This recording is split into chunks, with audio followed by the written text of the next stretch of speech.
مسلمانان کرام، آپ یہ بات جانتے ہیں کہ اللہ تعالیٰ کے ہاں جہاد کی بہت بڑی فضیلت اور اس کا بہت بڑا مقام ہے۔ راہ اللہ میں اگر کوئی شخص اپنی جان قربان کر دے تو اسے شہادت کا رتبہ ملتا ہے۔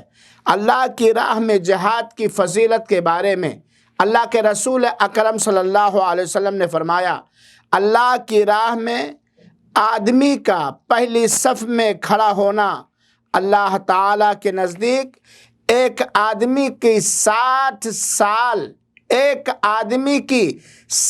سال کی عبادت سے افضل اور بہتر ہے، اور یہ روایت صحیح ہے۔ چنانچہ ہمیں اور آپ کو چاہیے کہ ہم اللہ کی راہ میں موقع پانے کے بعد اپنے مال سے، اپنے قلم سے، اپنی زبان سے جہاد کریں، تاکہ ہم 60 سال کی عبادت کا اجر و ثواب حاصل کر سکیں۔ اللہ تعالی ہم سب کو توفیق عطا فرمائے، آمین۔